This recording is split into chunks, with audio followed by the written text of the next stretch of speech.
fortæller mig, hvem jeg er i ham. Ikke hvem jeg er i mig selv, men hvem jeg er i ham. Og da Jesus han vandrede på jorden, så var han sammen med sine disciple på et tidspunkt, og det står faktisk, står alle 4 evangelier. Og så siger han til dem, hvem siger mennesker, at jeg er? Og ligesom i dag, hvis I går ud og spørger alle mulige forskellige mennesker, så er der nok mange bud på, hvem Jesus er. Men så siger Jesus mere konkret, hvem siger du, jeg er? Og hvis man lægger mærke til det, så vil man lægge mærke til, at når de kommer med den klare bekendelse, at du er Jesus Kristus, du er fader, at du er Guds søn, og så videre, så vender han sig rundt og siger han til ham, så siger på en kigge om øjnene, siger han til ham, nu vil jeg gerne fortælle, hvem du er. Og det er det Gud, jeg tror, han gør det i tiden, vi lever i. Jeg tror, han er på en helt særlig måde, og det er også det, vi synger den sang her. Det er noget, der bare har i mit hjerte gennem et tid, at opdage, hvem Gud han egentlig siger, du er. Og ikke tage det op, som mennesker har sagt, eller erfaringer har sagt, eller hvad det er. Men han tager fat i, ja, det er det, han siger om. Og det er egentlig ikke det, som vi skal tale om i dag, men jeg ved ikke, det er bare som om, der er noget, som vi skal have fat i. Det, jeg godt vil tale om i dag, det er, jeg tænkte, hvad skal det sådan ligesom overskrift? Jeg har faktisk flere overskrifter på det. Et nyt perspektiv, et nyt fokus, forvandling, sindets fornyelse. Der er sådan flere ting i det, men I kan godt, at der er sådan en tryk der alligevel i ting her. Og sådan et nyt objektiv eller en ny linse. Nu er jeg ikke sådan lige frem fotograf, men jeg ved, at for at få et godt billede, altså jeg har ikke godt nok taget nogen med nogle flotte billeder, men jeg er ikke det, jeg kan finde ud af at få dem frem. Men så kunne de bare sådan køre og holde op imens, hvis du kan finde ud af det der. Nå, de er ikke så store, altså det var det der også. Nå, men for at få et godt billede, så afhænger det af tid og sted og så videre. Men det betyder også noget, hvad for en linse man bruger. Det har jeg i hvert fald vurderet, at jeg skal bruge flere linser til sit kamera. Og netop en fotograf, han benytter forskellige linser, afhængig af, hvad han gerne vil se, hvad han gerne vil fremstille eller vise, i forbindelse med en eller anden situation, landskab, person eller hvad vi er. Vi ser, i hvert fald jeg er ikke så meget optaget på det, jeg ser måske meget flot billede, men han har udvalgt den rette linse, den rette vinkel, det rette øjeblik, den rette lys og så videre. Vi har, for at vende over til noget, der har med kirke og i tro at gøre, vi har en linse, vi er født med. Så har vi en, som er formet af det liv, vi har levet. Hvor det vi selv er skyldige, det er vores forældre, hvad vi har omstændighed og set de 10 steder, vi nu har været. Og så har vi mulighed for at få en helt ny linse, som giver et helt nyt syn på alle lys og sætter og tider af livet. Muligheder, udfordringer, glæder os over. Og den linse, den fører endda, hvis vi ser i, så kan vi faktisk se det i. For det er jo vores destination. Et helt nyt perspektiv, som viser landskabet eller vores liv i et helt nyt fokus. Jeg ved ikke, om dem, der var her i går, min mærke, der er en, der har været her nogle gange. Han hedder Tom. Han var også i går. Han kom over for det i går. Og dels har jeg snakket med ham for første gang, han mødte op på hans møde over i går. Men dels har jeg også hørt hans fortælling. Han havde faktisk hjernekræft. Og det har han så fortalt nogle gange. Når man har hjernekræft, så er der en speciel afdeling på Rigshospitalet, hvor man kommer ind og bliver behandlet. De folk, der kommer der, de er selvfølgelig interesseret i, om de andre har fundet nogle måder at komme af med den her hjernekræft på, fordi de fleste af dem har fundet de beskeder om, at de kan ikke gøre noget ved det. De kan måske være sigt, men ikke gøre noget ved det. Men Tom her, jeg kan huske første gang, jeg var i jeg husker det møde lidt tydeligt. Han kommer der med sin sygdom og hvad de ting, han så står midt i. Men han fik en ny linse den dag. Han fik en ny syn på sit liv den dag. Og det betyder, at han faktisk ikke blev helbredt med det samme. Men det betyder, at han fik et helt andet syn på sit liv. Og han havde pludselig fået fred indenfor. Fordi han pludselig så det med Guds øjne, i stedet for at se det med de udfordringer, han stod i. Sidenhen er det gået i stå. Jeg har faktisk ikke fået spurgt ham om det er helt væk, men i hvert fald er det gået i stå, og det er en mirakel i sig selv. Og han lever der med det liv, dyrker meget sport og spiser sundt. Gør det, han kan gøre for, at hans krop skal være sund og rask. Men det er også, han har fået fred, og det er sat i stå. Og det takker vi bare ud for. Fantastisk at møde ham igen og igen. Det glæder mig hver gang at se, hvordan Gud han har grebet ind i hans liv. Men mest af det, han har fået et nyt fokus. Det er det nemlig, det han skal bruge det. Han siger, manden har fået et nyt fokus. Og den her fokus, den her linse, den er made by heaven. Ligesom vi gør på mange ting, der står made in China, men her er den altså made by heaven, eller made by God. Det er lavet af Gud. Det er Gud, der har gjort, da han lavede den her linse. Og han ser ofte en helt del anderledes, end vi gør. På livets situationer og omstændigheder, hvad det måtte være, end det vi gør, når vi står lige midt i forskellige udfordringer. Og vi ved godt, at har vi taget imod Jesus, så er vi skabt på ny. Vi er skabt på ny. Vi er helt nye, vi er helt friske. Vi har fået en helt ny genskabt ånd, som ligner vores far i himlen. Og det er her, det nye sæt øjne er, fordi vi har faktisk fået et ekstra sæt øjne, og et ekstra sæt ører, og et ekstra af sanserne. Og vi kan begynde at se med de her åndelige øjne og ører og åndelige sanser. Vi er skabt i hans billede, og i hans lighed står der, hvis vi læser det gamle testamente. Og han er ånd, så vi er skabt med alt, hvad han er. Tænk så, alt, hvad Gud er, det er inde i os, fordi vi er skabt i hans billede og i hans lighed, og sådan som han er. Ligesom et barn har DNA fra far og mor. Hvis nu man ikke lige ved, hvad faren er, det er ikke så godt. Men så kan man faktisk undersøge det, det kan man finde ud af, at vi hjælper på, at man har det samme DNA også. Og lige sådan på sammen har vi det samme DNA. Og det er ikke et hovsa, fordi vores far har planlagt os. Så vi har det samme DNA som ham inde i. Sjælen, vores sind, det kan vi i samarbejde med Helligånden. Det kan vi altså arbejde med. Det er vores vilje, der er med til at afgøre, hvordan vi får forvandlet det. Og så har vi vores kød, der gerne vil ikke hjemme på sofaen måske nu, ikke? Det kan vi altså lære til. Det kan vi lære at kontrollere. Jakob han siger det faktisk i Jakob 3:2, han siger, at man kan lære at tøjle hele sit lemme. Man kan altså lære at sige, at det skal altså ikke bare ligge hjemme på sofaen, det skal altså ikke virke, eller det skal ned og handle, eller det skal lave mad, eller støvsuge, hvad vi er. Men vi kan lære at kontrollere det. Vi vil ikke tage dovenskaben, altså kød, det vil vi gerne slappe af af dårligt. Men vi kan lære at tøjle vores lemme. Og ikke bare fordi vi er vægtet med vores egen vilje, men fordi vi kan få kraft til at ud. Jeg er ved at lære hende at tøjle sin lemme. Det var da en god idé. Kan du ikke lige fortælle mig, hvordan? Jeg tror, det er lige op. Det ligger meget. Det går ikke. Men det vi taler, det hænger nøje sammen med det vi tænker. Og det vi tænker, det hænger nøje sammen med det vi beskæftiger os med. Og de her sammenhæng, de former og danner, hvordan vi lever, og de afgør, hvad for en retning vi tager, og vores liv det tager. Så derfor er det vigtigt, hvad vi beskæftiger os med, hvad vi tænker på, og hvad vi så efterfølgende begynder at tale, fordi det får vi tro for. Hvor styrer vi så hen af på vores livsrejse? Ja, det vil vi jo lige tænke over. Men altså, vores ånd er forvandlet, vores sind, vores sjæl, det kan forvandles, og vores kød, det kan tæmmes. Det var den første point, det var. Så det står faktisk i Romerne 12:2, tilpasse ikke denne verden, men lad jer forvandle, ved at sindet fornyes, så I kan skønne, altså finde ud af, opleve, opdage, hvad der er Guds vilje. Det gode, det som behager ham, det er fuldkomne. Så det vil vi gerne have fat i det, han har tænkt for os, så må vi begynde at forny vores sind med det, han siger om os og til os.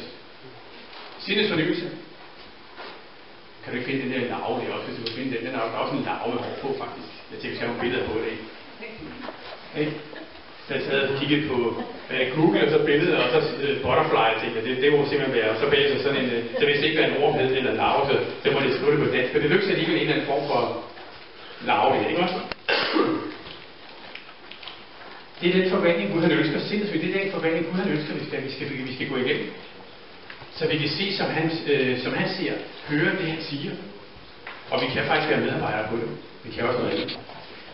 Gud han vil give os noget, som er så meget bedre end det, som vi måske kunne frygte eller opgive at miste. For det tænker man nogle gange, jeg skal give spil på en hel masse. Men det han har til dig, det er så langt meget bedre. Det kan i situationen se ud, som om vi mister noget. Men senere i livet, så vil vi komme til at se, det vi mistede, det bliver til en stor velsignelse og styrke. At vi valgte Guds vej. Vi så, som han så, og vi fulgte det. Og i forbindelse med sådan en ikke så tydelig, men det er altså sådan en sommerfugl eller en larve eller hvad det hedder.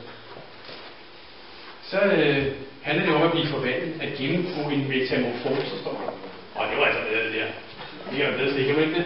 Det er jo med fantasi. Det har vi også prøvet at ud. At ombytte en form af en anden. En larve, den gennemgår selv forvandling. Så får den til at blive til noget andet, end den var. Det der, det ligner altså ikke sommerfugl i mine øjne i hvert fald. Det er ikke helt vel.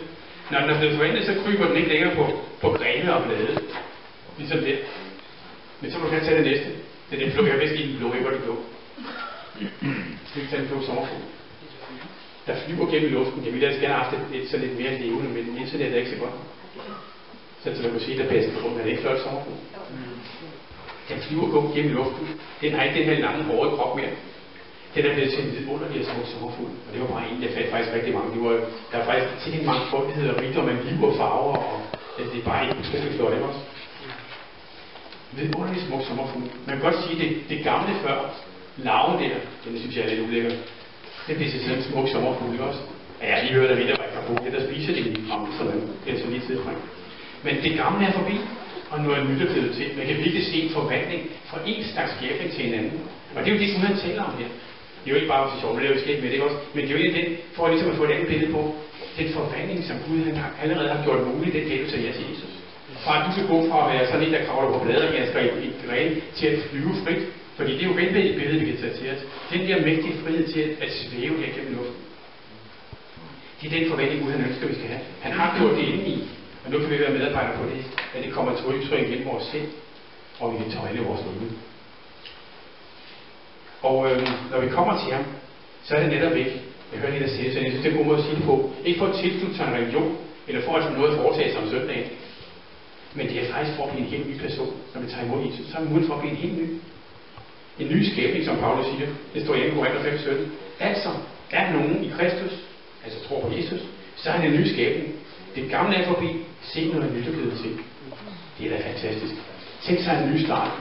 Og så kan man sige, at man kan være mere eller mindre langt ude, men lige meget hvad, alle er jo langt væk fra Gud, indtil den dag, man tager imod Jesus. Det giver bare rigtig meget håb, hvis man har været afhængig af et eller andet, man kan sige, den dag, der bliver der sat en streg i sandet. Der behøver jeg ikke at tage de gamle vaner op, fordi jeg er en ny skabning. Vi fornyer vores sind til overensstemmelse. Egentlig bare med det, der står i Guds ord. Det er jo vores vejledning og livstræner i. Vi får en ny måde at tænke på, hvis vi føler det, en ny måde at handle på. Et nyt perspektiv, eller som jeg sagde før, en ny linse til at se livet med. Og så får vi en ny kraft at skrive. Det er det, der er vigtigst. Man kan nemlig gøre mange ting selv, men vi får en styrke ind, som vi ikke selv kan mande os op til. Vi behøver ikke længere at gå gennem vanskeligheder og problemer på samme måde som før. Når de kommer, og det gør de i udfordringerne, der kommer mod alle mennesker, så står vi overfor dem med Guds ord og med Guds hånd, og så overvinder vi dem i stedet for at blive overvundet af dem. Vi har nemlig fået en, der er bedre, og en, der kan vende alting til det bedste, og han hedder Jesus. Vi giver ham vores liv, og vi får hans liv. Han siger faktisk, tag jeres kors op og følg mig. Han har gået til kors, og han er opstanden.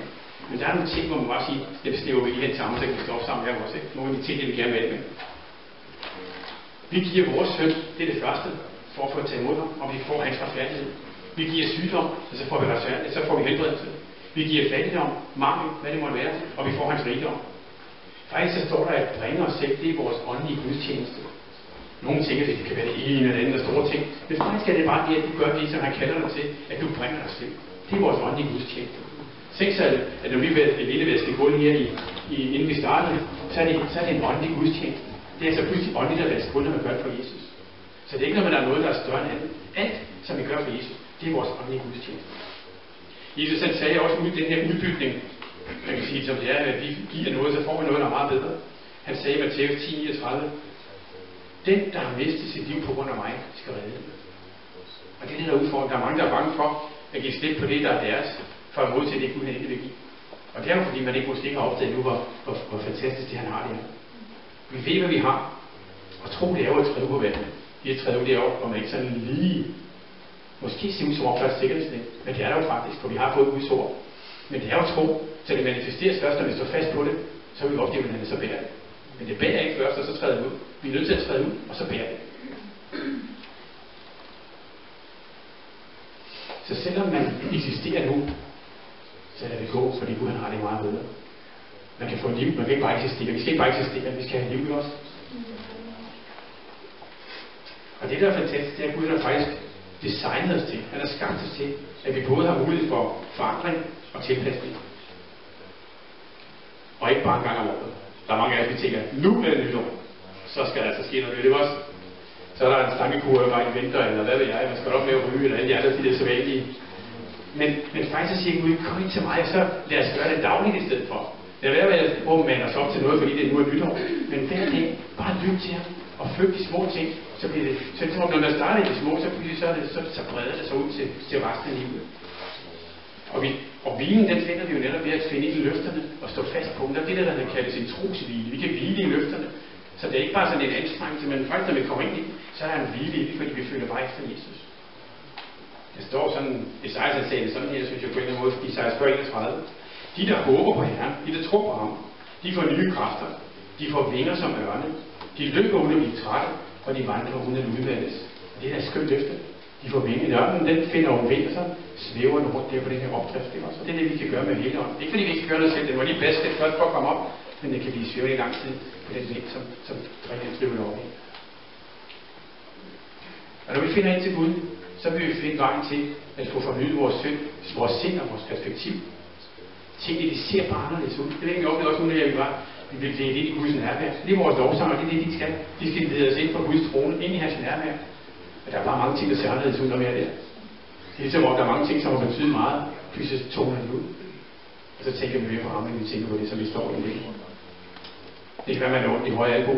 Det er ligesom, at det forsvinder næsten, fordi man står og tænker på Jesus og nærvær. Det er der. Guds kærlighed er. Det kan se stort og overvældende ud, men det ser bare anderledes ud, når vi er sammen med Jesus.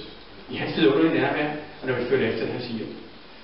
Og så er det der, også der, jeg oplever tit på den her, også derhjemme finder ind i Guds nærvær, finder ind til ham, bare søger ham og ærer ham og hører lovsang og bed. Så dukker der muligheder op, så dukker der løsninger op, så dukker der for alle de ting op, som jeg har brug for at vide. David, han var engang rigtig, rigtig presset.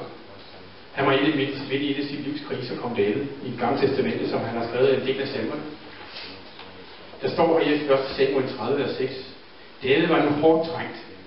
Folkene truede med at stene ham, for de var alle sammen forbitret over tabet af deres sønner og døtre. Så står der om David. Men i David hentede nyt mod hos Herren sin Gud. Det er der, vi finder nyt mod. Det, hvor det kan være svært, der er det, at vi ikke skal løbe væk fra vores bønnerum, men der er det, at vi skal løbe hen til vores bønnerum. Og det er der kan nogle gange være 5 km ind til mit bønnerum. Men jeg ved også godt, at når jeg når hen til, sætter der lidt langt.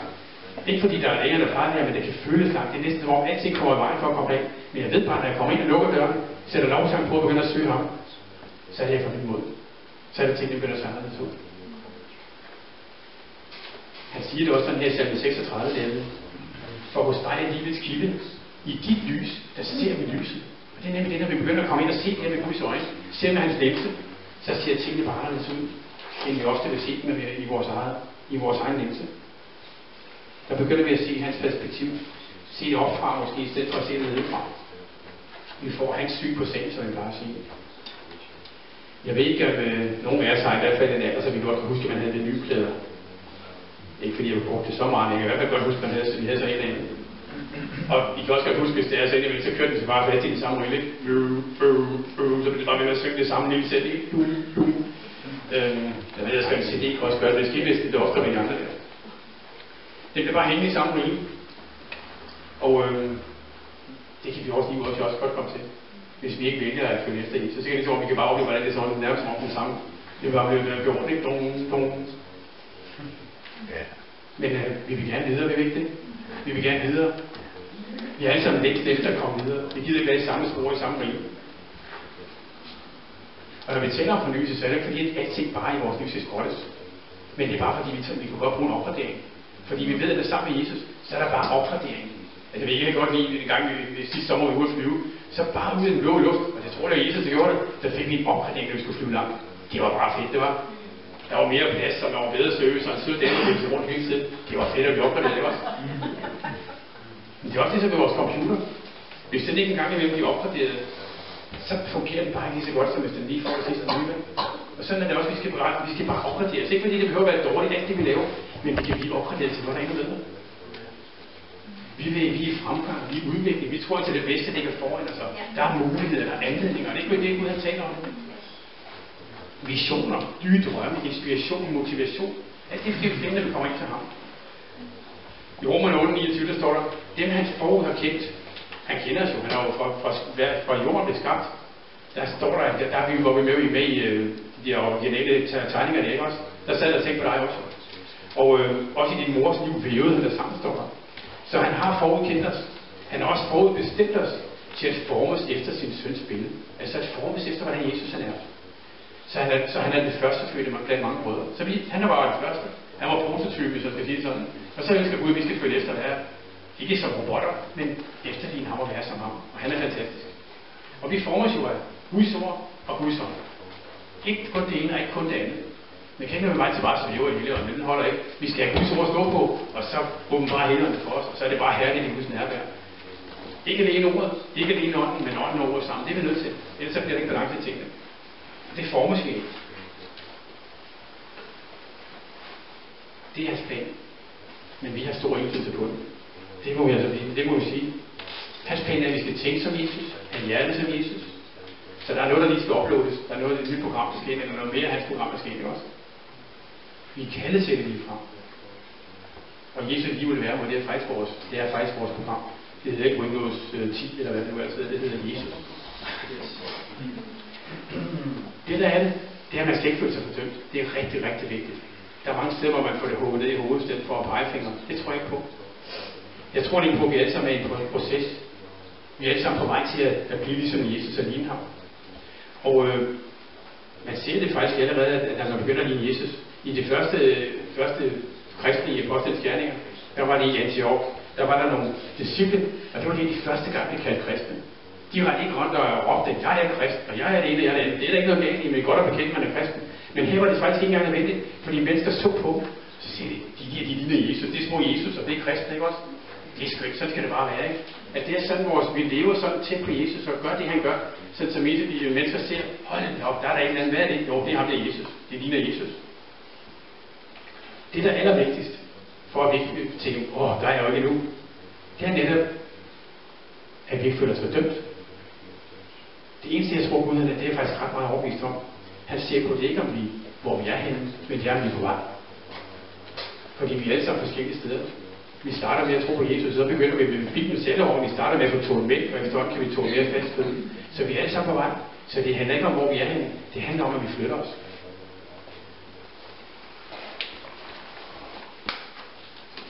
Og hvordan kommer vi så frem? Det gør vi med de ting, jeg har sagt. Fordi man bliver ikke en kristen af at gå i kirke. Ligesom man ikke bliver en bøger af at gå på McDonald's eller en pris af at gå i en stat. Altså det bliver man ikke set. Det fører der ikke noget. Og man bliver heller ikke et bedre menneske eller en bedre kristen af at sidde her hver søndag.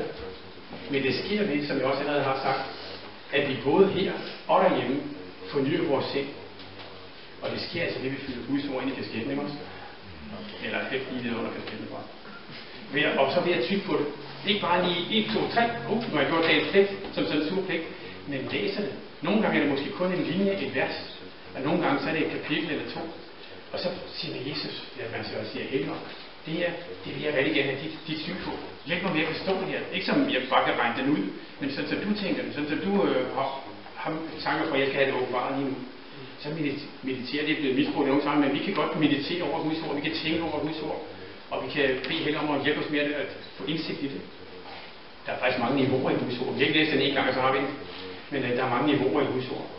Og det er så, vi får os efter Jesus. Og det er langt mere en positiv tænkning. Vi kan tænke positivt uden at kæmpe ud. Vi kan lære skemaer og mønstre, og så kan du tænke på sådan en trænet hest, der render rundt i Malaysia også. Det kan man sagtens lære.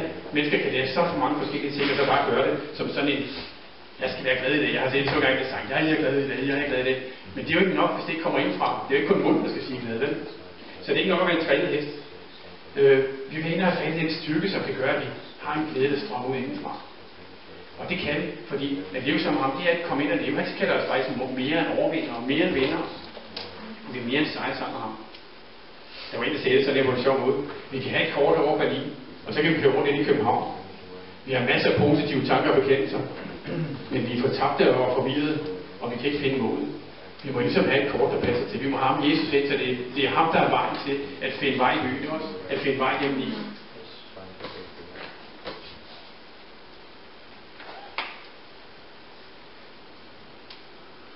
Gud har tænkt rigtig mange tanker for det. Hvordan han tænker, vi kan leve. Både nu, så har han jo tanker for en fantastisk tid i himlen. Og jeg tænkte bare på, jeg kan altså ikke vente med at finde ud af, hvad Gud har tænkt for mig til at i himlen. Jeg vil have fat i det hele nu. Vi har den til at overleve jorden. Til at opleve og erfare Guds vilje. Og han har planer for os. Gode planer, gode tanker. Og det vi vil have fat i det hele. Hele fylden af, hvad han har tænkt. Hvorfor nøjes med mindre? Han har tænkt nogle fantastiske tanker for jer også. Og som jeg siger, han har planlagt det helt fra da han skabte hele jorden. Så hvorfor ikke komme ind og vandre i det? Det er jo ikke sådan noget dårligt, robotagtigt. Det er der nogen, der tror, at vi er sådan dårligt til at styre bestemt retning. Det er et liv, og det er en glæde. Ligesom vi får lov at smage på, når vi er her i Guds nærmere. Så vil vi sidde her og lukke. Ja.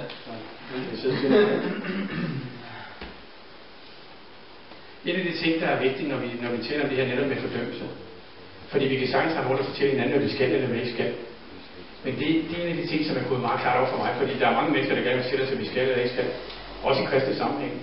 Men det er vigtigt at holde fast i, at det er Helligånden, der overbeviser. Jeg kunne sagtens stå her og have fokus på nogle ting, som var forkerte. Men Så er der måske noget andet, der er nogle andre, der gør, nogle tredje gør, og det jeg kan ikke nå hele vejen rundt, og det tror jeg er min opgave.